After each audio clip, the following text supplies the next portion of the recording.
Good evening, everyone, and welcome to another Sunday Chats.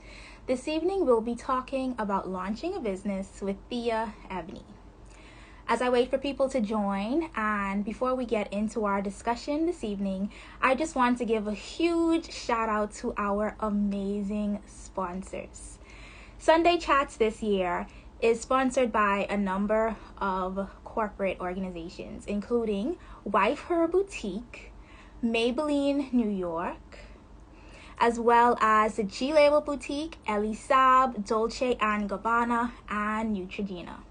And this evening I am wearing a top from Afro Chill. And Afro Chill was founded by our speaker for this evening, Thea Ebony. And Thea is a former banker turned content creator and YouTuber. She's also a launch strategist and, as I said earlier, the founder of an amazing brand of loungewear called Afro Chill. And she's so excited to be talking to us this evening about her journey in launching a business and her tips for launching a business. As we wait for Thea Ebony to join us, feel free to type in the chat how your Sunday is going and what type of questions you may have for Thea this evening. And please feel free to use our question tab if you have a specific question about launching a business. Let's get Thea on.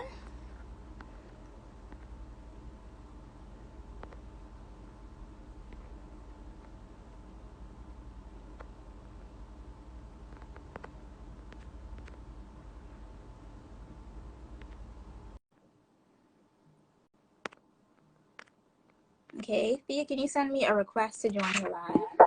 Hi! How are you, Thea? I am good. I actually just finished recording a YouTube video, so that might be what it is. How y'all doing?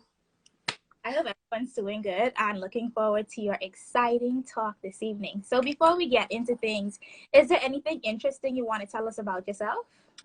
Interesting. What you want to know? Okay, so I am 31 years of age. 31. I just turned 31 in October.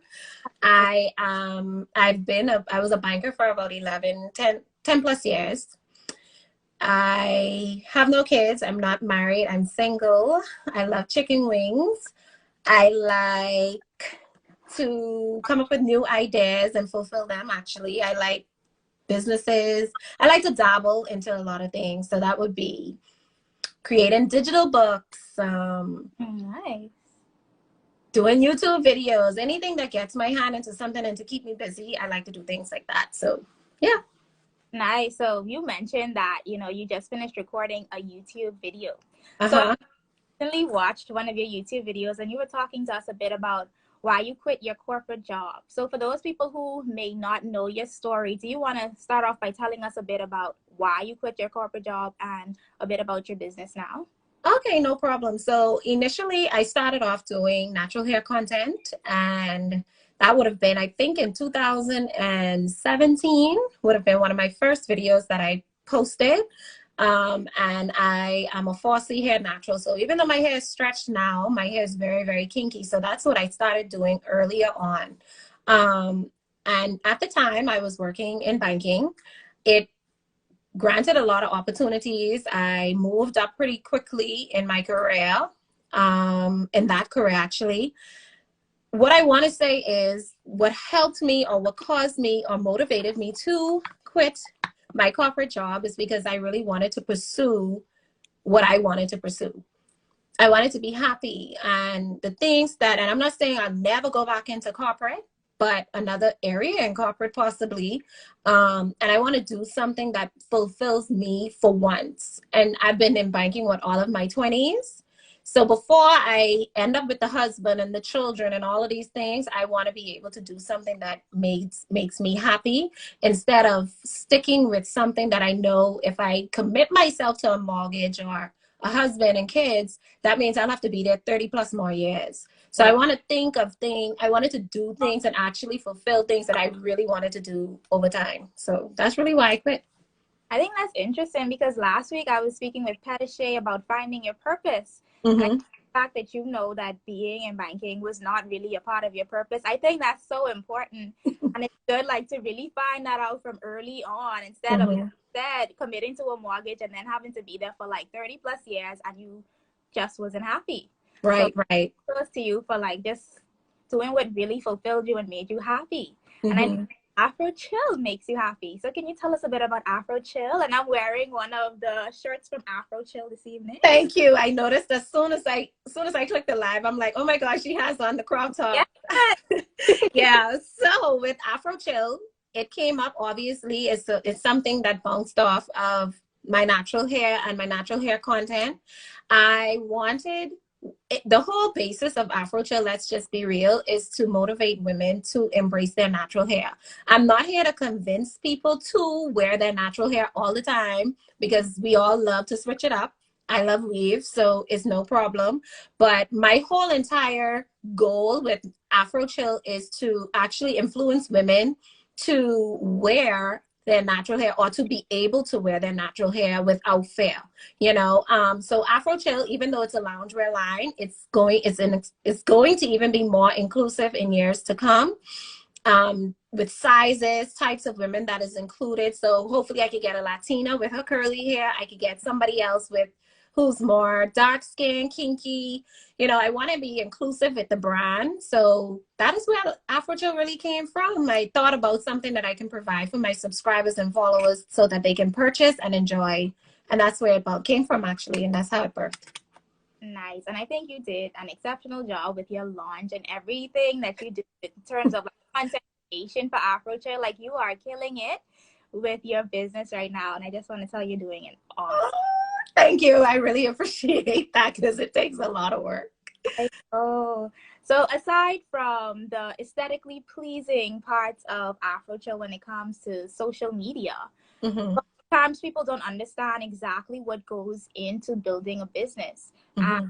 For example, there comes like business licenses, incorporating it as a company. Can you tell us a bit about your journey with having to incorporate Afro Chill and getting a business license and everything?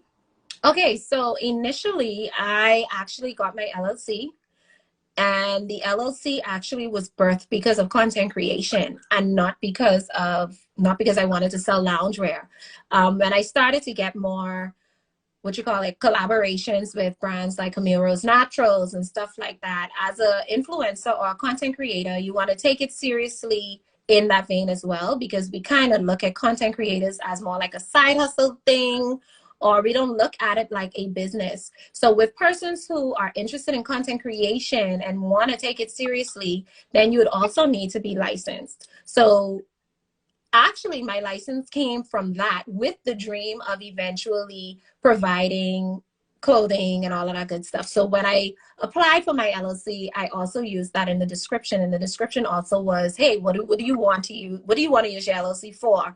And I was very specific: advertisement, promo. I also mentioned clothing, selling retail, fast fashion, stuff like that. So I was actually detailed in that. So with the licenses, I actually had my license from Thea Ebony, from the Thea Ebony side, for Afro Chill. So with an LLC, you won't need to have your LLC in the name of your actual business if you don't want to. It can actually be another name. It does not have to be Afro Chill. So I know you're mentioning the word LLC. So I assume you incorporated your company in America as opposed to in the Bahamas. Correct. Can you tell us why and tell us a bit about the journey and the process? Okay, so in order for me to have access, whether it's Instagram shopping, you know how Instagram shop, I don't know if you have this access on your end as a Bahamian person, but with Instagram shopping, you can't even get Instagram shopping being a Bahamian. You'll go through the big back and forth. And for access and growth reasons is why I decided to license my business in the US. That's really interesting. And I see people in the chat are also saying they didn't know that. And that's like really good information. So you didn't be a US citizen in order to incorporate your company over there? No, you don't have to be a US citizen. I'm very Bahamian. So was the process like pretty straightforward, or were there any parts of it where you needed to have an attorney assist you or anything like that? Well, the incorporation, I know you're using that term, but your LLC is not going to save you when it's time to trademark your business. So trademarking is different from having an LLC, which is limited liability corporation. So our company, it is not the same. So So one side of it, you can get your LLC, but that does not save you from thieves. So you want to apply for your trademark separately. Now with a trademark, I would advise getting a lawyer, but for your LLC, not so much. Okay. If you need to get more detailed information and more, I guess, with taxes and paying all of that, I would then advise getting a tax accountant, a lawyer, and all that good stuff to help you along the way with details.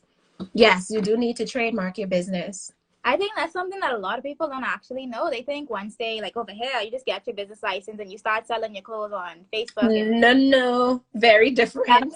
It is not. It is actually serious. You need it in order to have access. And I'm not saying Bahamian people who sell clothing and have business licenses can't get access to fast fashion websites. So what I want to say is, even though you may have a Bahamian business license and you have access to purchase clothing, you won't have access to now sell online in terms of the details. So if you want to now put this out there and then you want to grow and scale, if you have dreams of scaling your business, growing your business, then you don't want to take that route, because you will be literally stuck. And I'm not saying as a Bahamian person, we don't hit roadblocks, because we do as Bahamian people. And especially because I launched during a pandemic, it was pretty hard for me I couldn't fly over. I couldn't go to the fashion district to see the clothing, none of that good stuff. And I see in the chat, someone is asking, how long does it take with the incorporation and trademarking? Okay, so for your limited liability, you can get that literally in the day, depending on the company that you work with. You can get it right away. If you do it yourself, you can get it in a week, 2 weeks, depending on that. And what about the trademark aspect? Oh, trademarking, it takes over 3 to 4 months, or maybe even more. Yeah, it takes long. So your application is one thing, but actually when you are officially trademarked, after you've already gone through the process with your lawyer, there's actually a big trademark lawyer that's located on Instagram. Her name is, oh geez. Kayana the lawyer? No, geez. It's another one? Because she's a really big trademark lawyer. The biz lawyer. I don't know if that's her name on Instagram that you mentioned, but I know her as the biz lawyer on Instagram. She's like one of the biggest on Instagram for trademarking. So you're giving awesome information so far. This info, so y'all can need to follow me, and you need to, if you want to hop on a call, I'm doing branding now. So if you want to hop on a call for more information, the link is in my bio. Yes, and also the live is going to be saved. So if you're just joining us and you missed out on the amazing information that Thea shared in terms of trademarking and getting an LLC, feel free to check out the live that's saved later to IGTV. So aside from all of that technical stuff, let's talk about how important it is for you to build your social media page as a business owner. Now, I know you are like the queen of this. So can you tell us a bit about how important this is and some tips for being more consistent with our social media if we have a business? Okay, so being consistent requires you to plan. I can't say this enough, and I'm still working on this and I've been in it for so long, but without planning, you will fail. If you have no vision, especially as a business owner, if you have no vision, then your brand won't look branded, or it won't come off as branded, because branding is more than the visuals. It's more the storytelling behind the brand. And this is where Afro Chill and Thea Ebony kind of came together. So even if you have a following, right? If you have a following and your brand, your personal brand was you taking pictures in club dresses, but you won't bring out lounge wear, how are you going to tie these two together? How are you going to get people from your club dresses to your loungewear? So it's almost like you need to know how to connect the messaging, if you understand, connect the dots with branding. So with social media and actually branding it, you need to know how to convey that messaging. And I think while we think about the fact that some people may have 10K followers, 8K followers, a lot of followers really don't matter. It's about your messaging. And if the messaging is off, people won't invest into your brand. They won't buy from you. They won't share. They won't resonate with it, if you know what I mean. Yeah, and then people talk a lot about aesthetics. So Does it matter like if you have consistent fonts, colors, like patterns and all of that? This is it's dependent on the brand, because for some people, for example, I can use someone who's extremely popular, Jada and Ari. Their brand is body yachty, sexy, club wear, but it's not based on specific fonts and aesthetically pleasing feeds and stuff like that. So it depends on your messaging. But if you are a person who's interested in, if you are just coming up, because Instagram is so focused on the look, I would suggest being organized in that fashion, in terms of the fonts and the look and the colors. And let me explain why a brand board is important. Okay, so a brand board is basically like a mood board for your company, your brand, whatever it is that you want to bring out. Your brand board depicts and has every single detail. And when I launched AfroChill, I sent over my brand board to the person that I was working with. And my brand was already completed. My colors, in terms of my hex codes, if you know what a hex code is basically a color code. And this is the concrete personal experience example right now. So my brand board has my color codes. So the blush pink that AfroChill is about, the browns, the nudes, all of that was on my brand board. The mood that I want the brand to even look and feel like was in the bottom part of my brand board. So for example, like people going on travel. So I Googled on Pinterest, I look for women traveling in loungewear.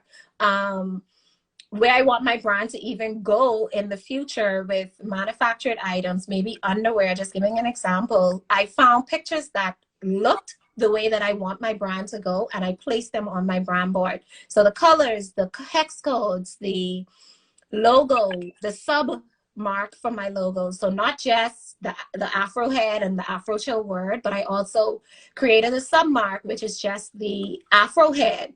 Yeah. Right.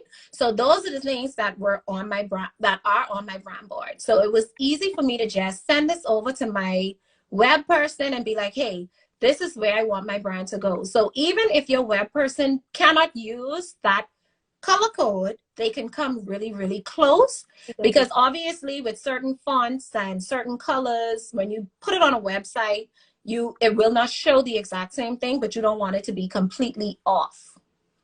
So it's important when you have that brand board to send that to your web designer, the person who's going to design all of your cards, for example, the person who's going to design all of your stuff. I design these myself, but I'm just using it as an example that whenever you have your fonts and you have your colors, it's easy for you to go to Canva and plug in the color that's your brand color, right? The hex code, and then you can just make the background this color.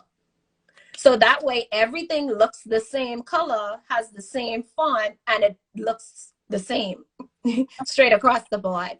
And I think that is important for people to know, because I realize in branding, and a lot of people who's been in business for a very long time, they lose the touch after that first launch. They don't know how to continue the vibe, and continuing the vibe, not because that web designer did a good job that first time doesn't mean that a year down the line you lose your touch. So that means if you are knowledgeable enough and you have your brand board and you want to make some changes to your brand, don't be afraid to revamp or rebrand or change the colors, but you just need to know how you're going to make that transition.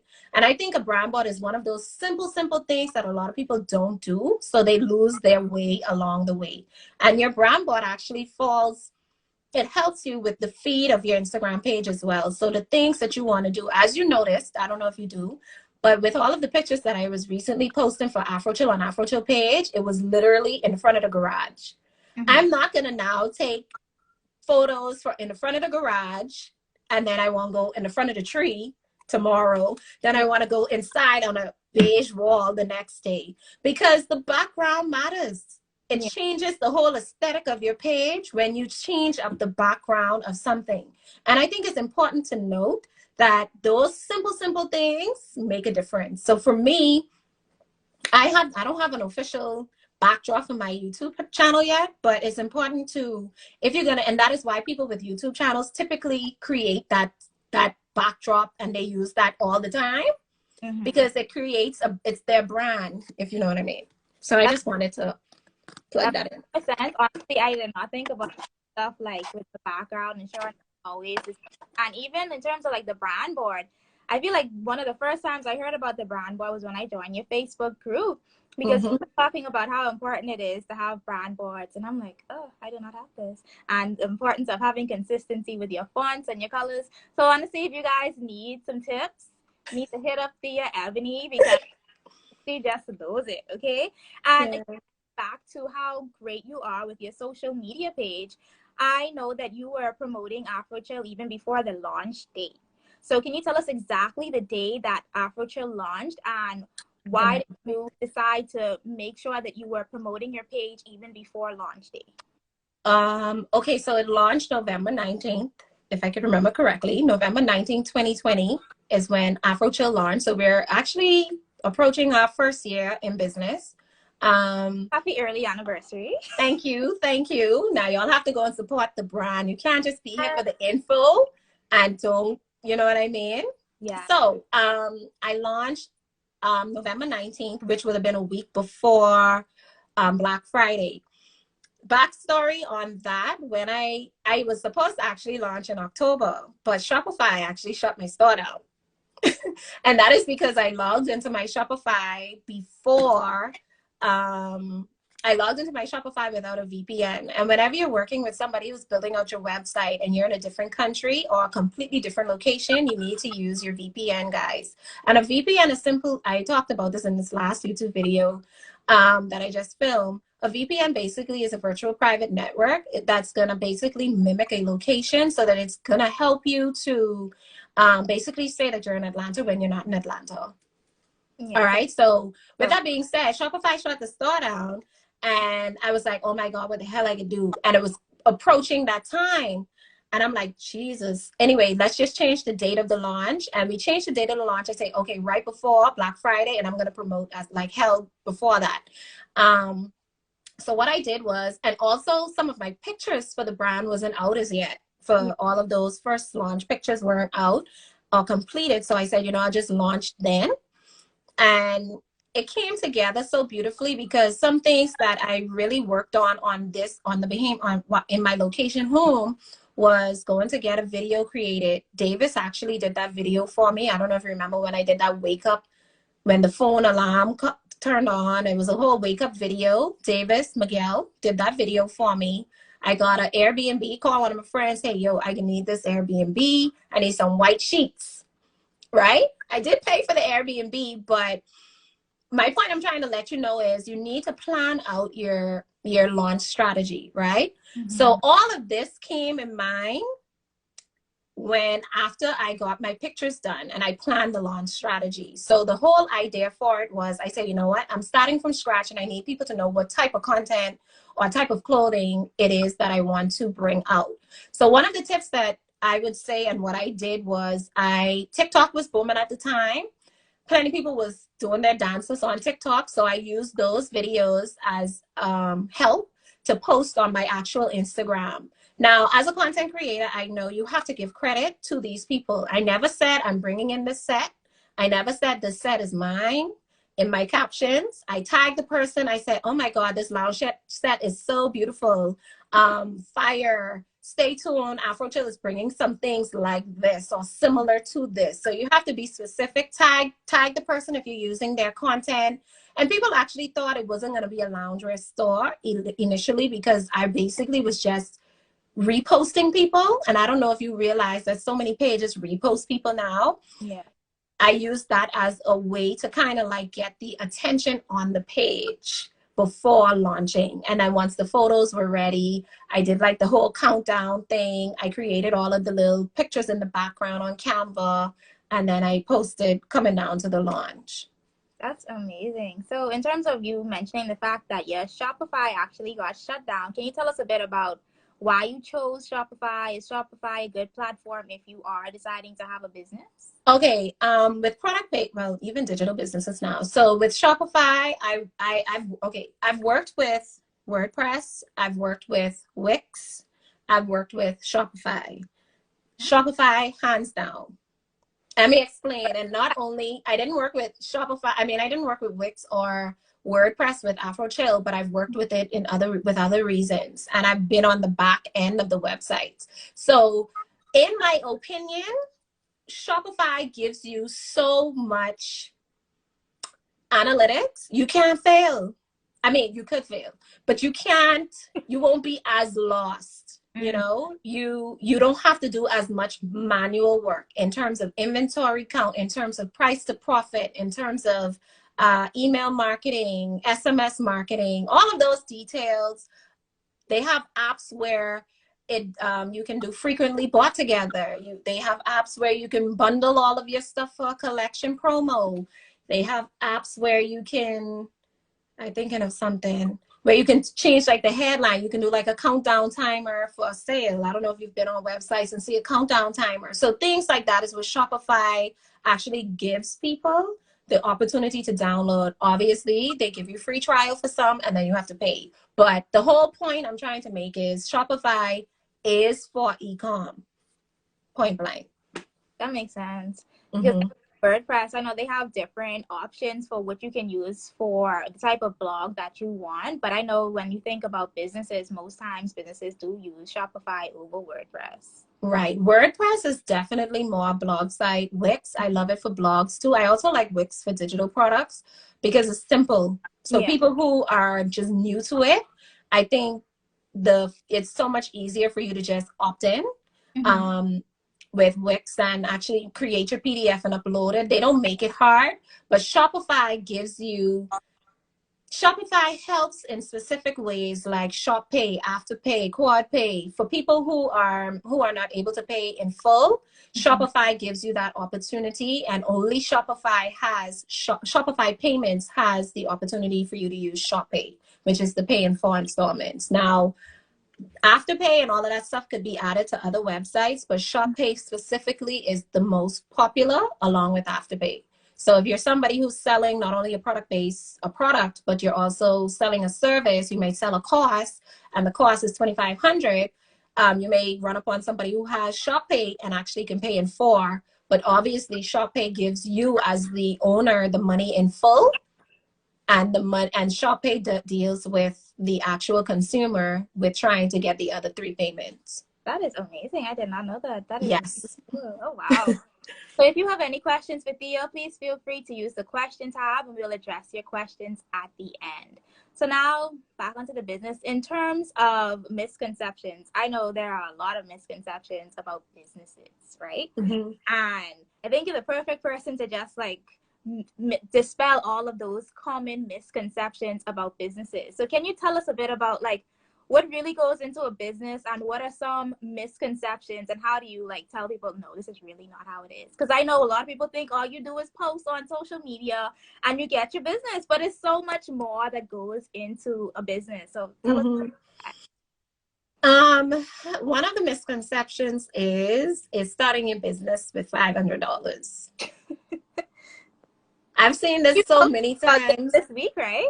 Yeah, I posted about it because I've seen so many people on YouTube, on Instagram. I started my business with $500 and I did this and it's a low startup cost and all of these things, all because of the promo, not because of the facts. Because if you are legitimately doing your business from scratch and in terms of getting licensed legitimately from the beginning, you're going to spend more than $500 because the LLC costs more than $200. So how you...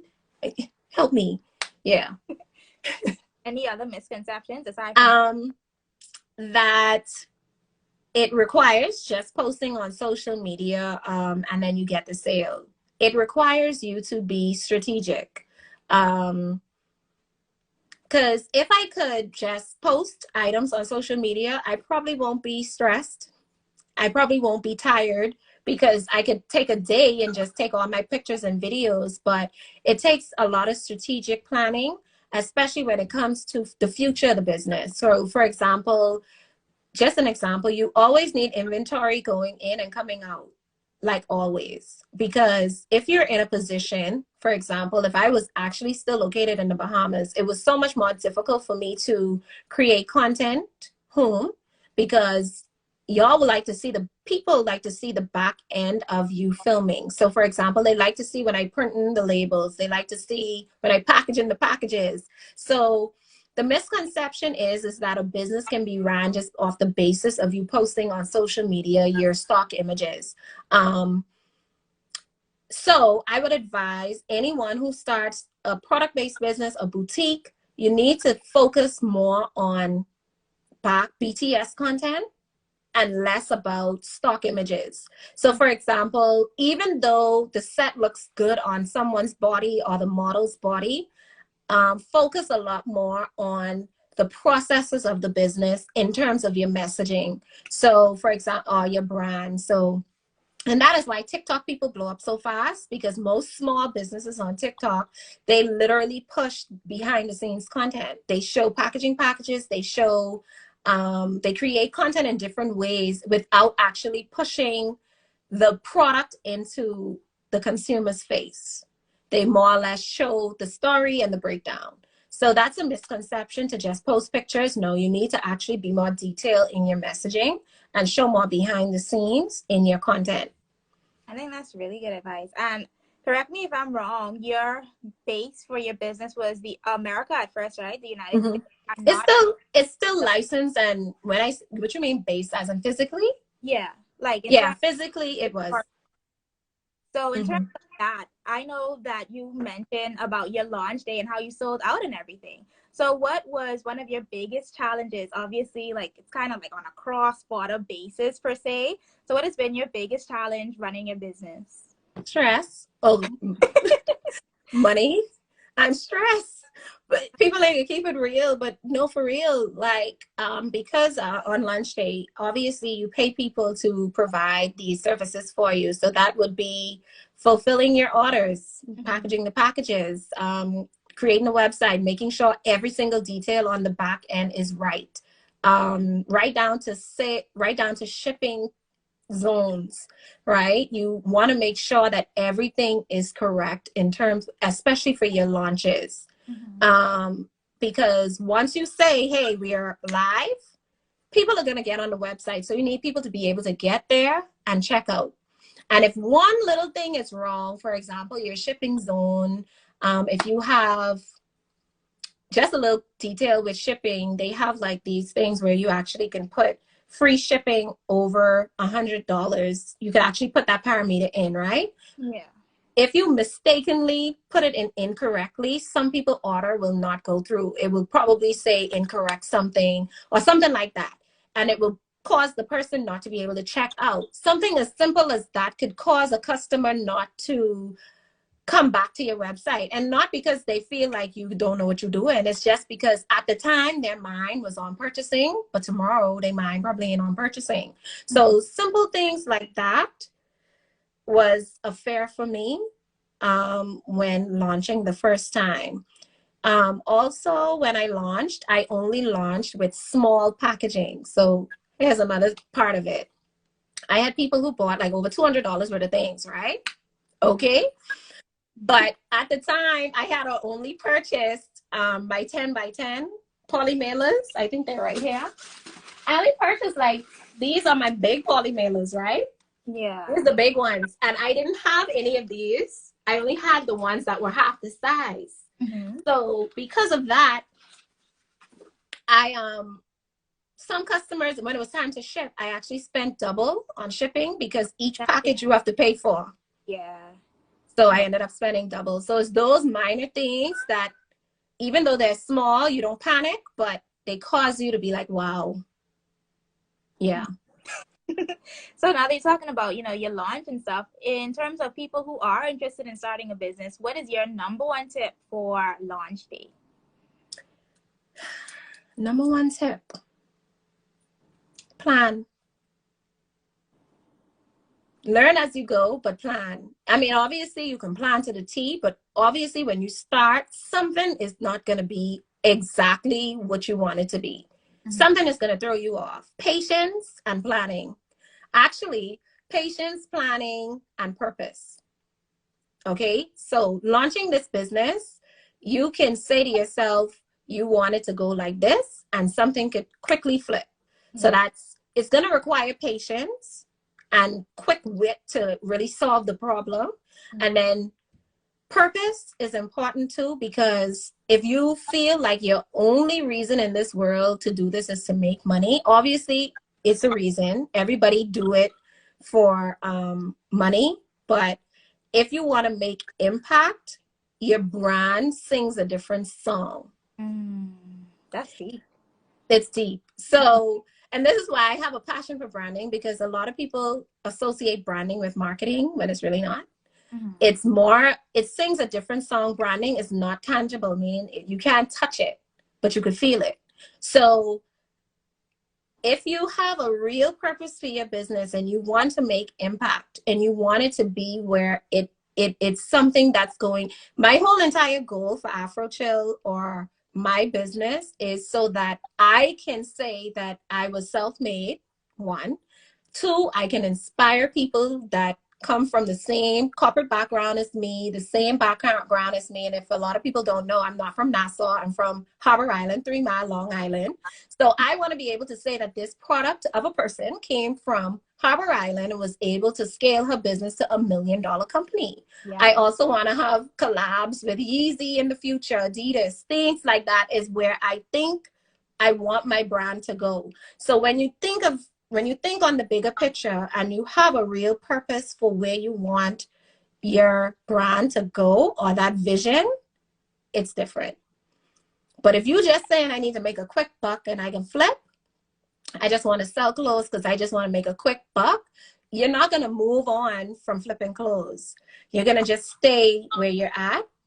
And it's nothing wrong to make it a side hustle, because we all have those choices, meaning like we all want things for a certain reason. And if that's your reason, it's fine.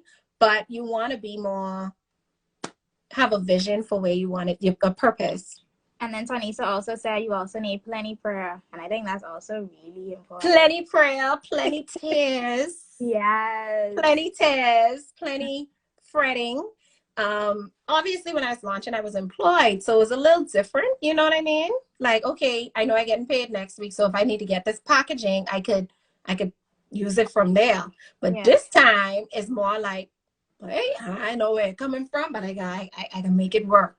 And real talk, people don't see that part of it. They don't see the stressful side, because leaving the corporate world is glamorous and it's a goal for a lot of people. But you could stay on your job as long as possible if you have to.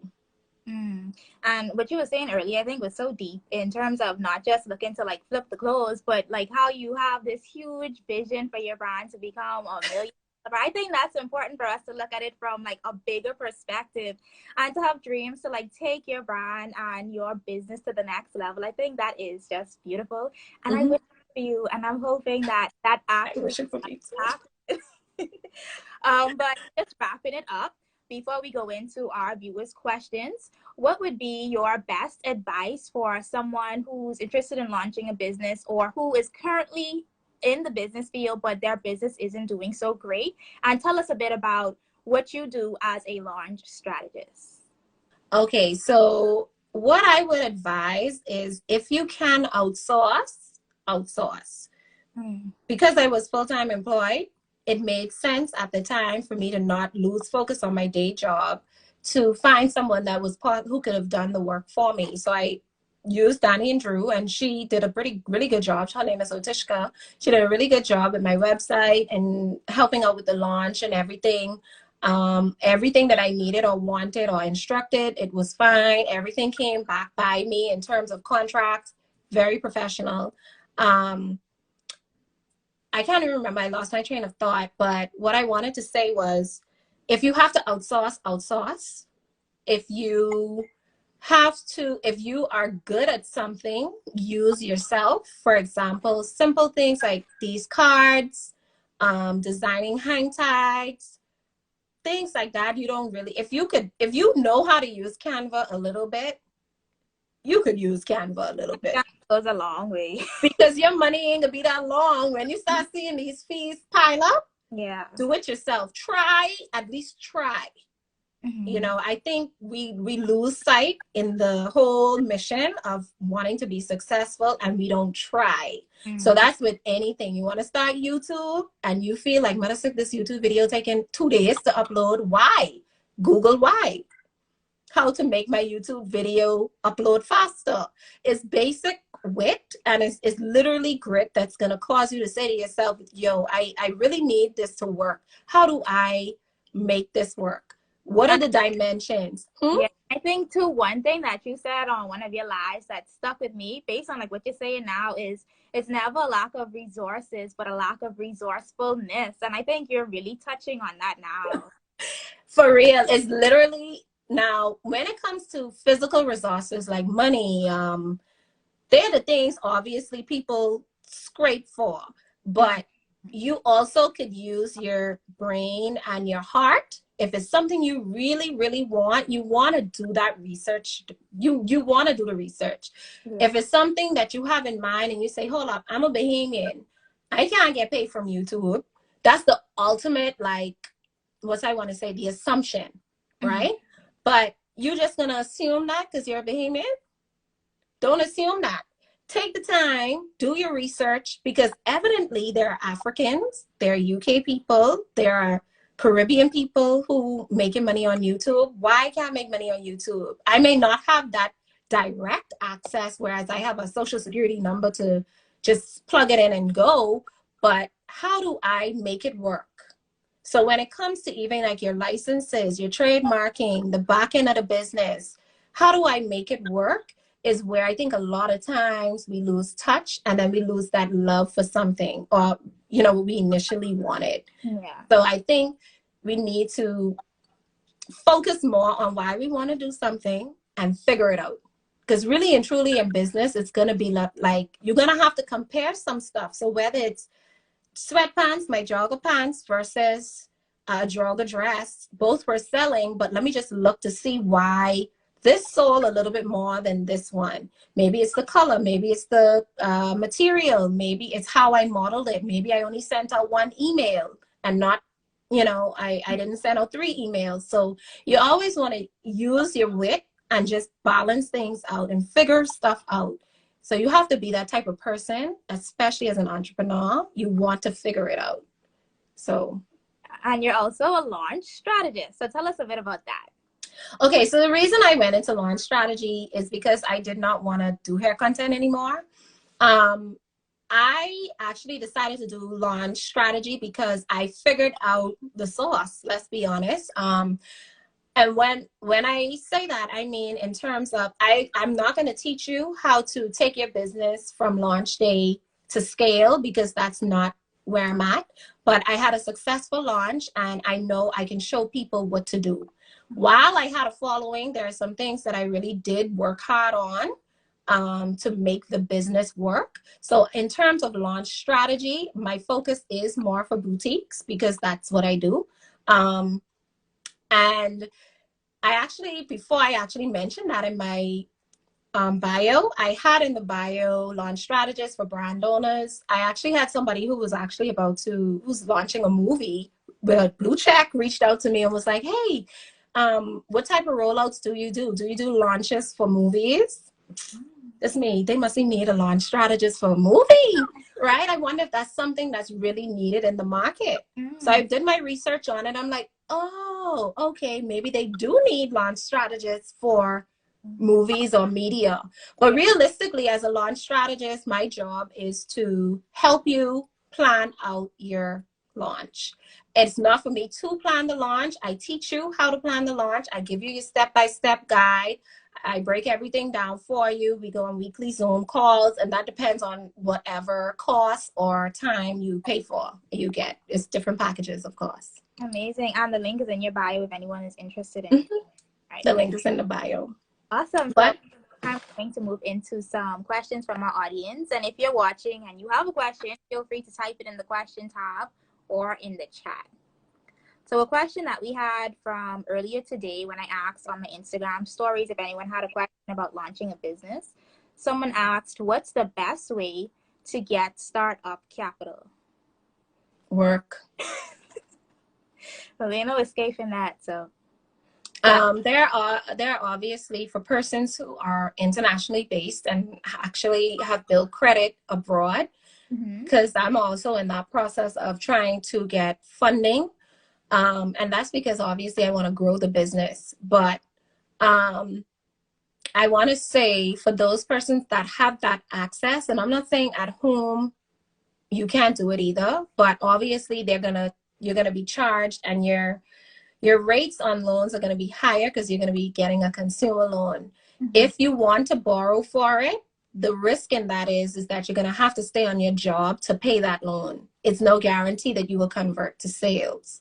So start up, I would always advise to start up without getting a loan, because you don't know the future. You can try to, do a little less in terms of, you don't need to get custom packaging when you first launch. If your money is not that long and you want to do promo to the T, you don't have to have custom packaging. Try to be a little bit more creative in terms of doing your packaging DIY. Simple things like that you can do, but always you have to save up your money and realize that I'm going to now have to make a sacrifice. Like, I can't really go out partying. I got to skip brunch. I can't buy no clothes right now. I running out of makeup. I have a little more, but I can't really go to Sephora and shop. I got to skip out on Shein and all those other stores. So you have to make that sacrifice. So I wouldn't advise going to get a loan for it because it's a big risk. And then you still have to pay the loan. So I would simply just say, save, budget out properly, do your research in terms of each and every part of the business, whether it's packaging, shipping, cost of inventory, how many pieces you're going to start with, how much pieces you're going to start with in terms of each piece. And when you do your research and you search on for your fast fashion or whatever products it is that you want to bring in, you actually put it on. I have like a launch calculator. I have a budget calculator where you actually put in the cost price for each item. Okay, the cost price for each item, this is how much money I'm going to need to spend.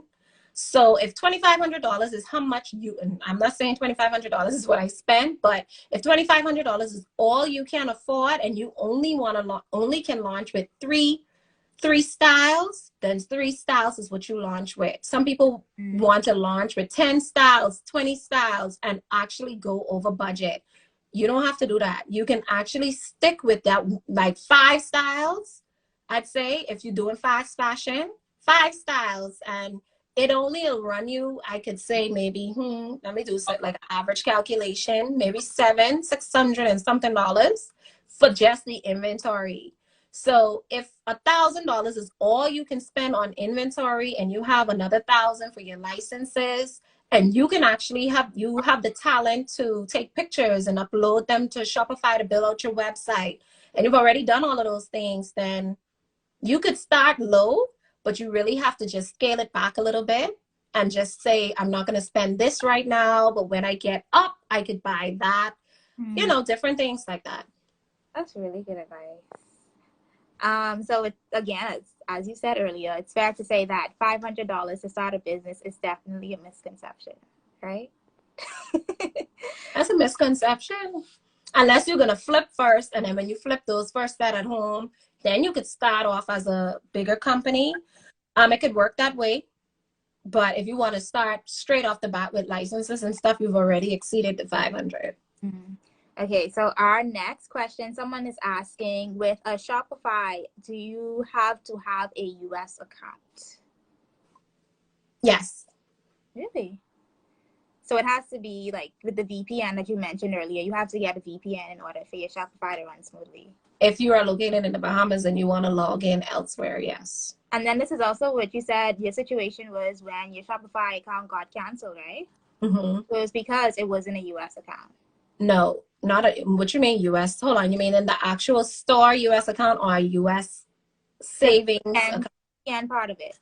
Oh, okay. So that's in terms of, it is a US account in terms of location. Yes. So it was a US account, but I logged in on my computer at home as a US account. In terms, I just logged in and I'm not supposed to do that. So they basically booted me out.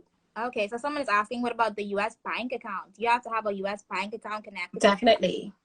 Yeah. Definitely. If you want to actually accept direct credit cards, if you want to get afterpay and all those different things, you have to be fully licensed and get a US account, checking to be specific. Okay, so I think you answered what Tanisha is saying in the chat was whether a US bank account is required. So yes, a US bank account is needed for Shopify. Okay, so the next question, would you recommend content creators to create an LLC, and what are the steps? I think you kind of talked about this. If you want to, if you're taking it seriously and you have dreams of getting international contracts, you want to become a lifestyle, makeup, whatever type of content creator you want to be or have or do, I would suggest, if you want to take it seriously, yes. If you're just using it as a little side hustle, no, it ain't necessary. But if you want to scale and grow and have access, yeah, because now Instagram is, this is actually my next YouTube video, by the way. Instagram is paying content creators to have badges set up. I was going to actually ask you if I could have logged in and then you hopped on the live so I could have added the badges option. But Instagram is paying content creators to be on live so you're able to buy badges. In addition, they're paying content creators to have viral reels. So if that's the case, then in order for you to even have that access, how are you going to get that international tax identification number to sign up for monetization? So it depends on what it is or direction that you want to go, because Instagram asks you for that tax info, and then they're going to ask you for your account info. I mean, obviously you could have the option of PayPal, but PayPal, you'll also need international account information. I mean, international tax info. So because if you want, so if you want to take it seriously and actually have access to all of the monetization channels that Instagram and YouTube and everywhere gives you, as well as some businesses who may want to sponsor your content. For example, you may want to be a hair content creator. And for you to come off a little bit more seriously, you want to be licensed, because when you sign those contracts, they're gonna ask some questions. And the question also asks, what are the steps for incorporating as an LLC?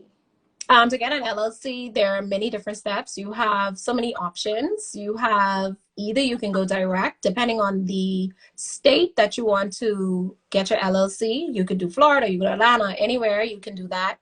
You also have websites like, which I did not use. Oh God, what's the website name? No, mind me opening up my computer. But you can, it's so many different websites that you can use, but I registered in Florida. So if you want, you can actually search Florida LLC in Google and it helps you out. And it gives the link, literally Florida US LLC, and you can sign up. Nice. Okay. What's the cost? And it tells you the cost there. It's over $200.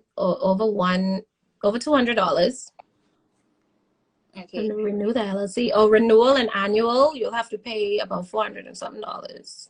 As for trademark, I have not passed that years yet, so I can't let you know yet. Okay, our next question, what are the parameters for using a business name? Obviously, there won't be another Amazon, but what if your business shares the same name as a less established business in another country? If that company is trademarked, they can actually send you a cease and desist from using their name. Mm-hmm. So, for example, I know we don't really take it seriously home too much in terms of using names, but I did my research actually on the trademark website, basic research, and then I went through the lawyer because she does a search for you as well. That's the biz lawyer.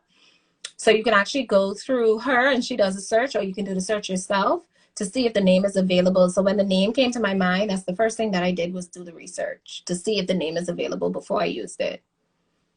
Because at home, okay, so for example, you know, my group name was Build Your Brand, right?